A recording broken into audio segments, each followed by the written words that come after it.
முதலாளி, உங்களுக்காக எவ்வளவு கஷ்டப்பட்டு தேடி கொண்டாந்துருக்க பாருங்க, அப்பாவையும் அண்ணனையும்.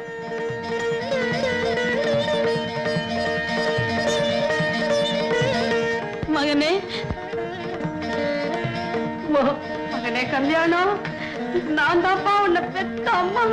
வாடா ராஜா.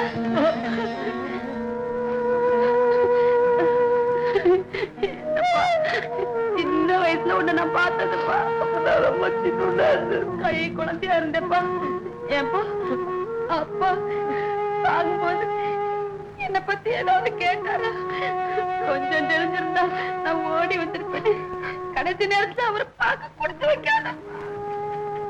திருட மாதிரி ஏன் பாக்குற? தம்பின்னு கூப்பிடு. பல்ல பார்த்தா பயமா இருக்கியா? பாவி, பார்க்க வேண்டியது எத்தனை இருக்குது, அதை விட்டுட்டு பல்லையா பாக்குறேன். கூப்பிடு. தம்பி கூடவே பிறந்தா. நான் இங்க இருந்து போய் கல்யாணத்தோட அப்பா செத்து போயிட்டா சொன்னதான் ஞாபகம். ஒரு வேட்டியே நனைஞ்சு போச்சு. இப்ப பாருங்க துண்டு.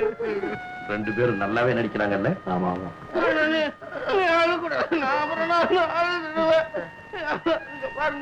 அப்பா செத்து போயிட்டாரு. இந்த மாதிரி என்ன பண்ண முடியும்? ஆனா சாவறதுக்கு முன்னாடி உண்மையை சொல்லிட்டு போனதுனாலதான் உங்களெல்லாம் பார்க்க முடிஞ்சது. இல்லன்னா உங்களெல்லாம் பார்க்காம நானும் அப்பா மாதிரி வயசாகி செத்து போயிருப்பேன்.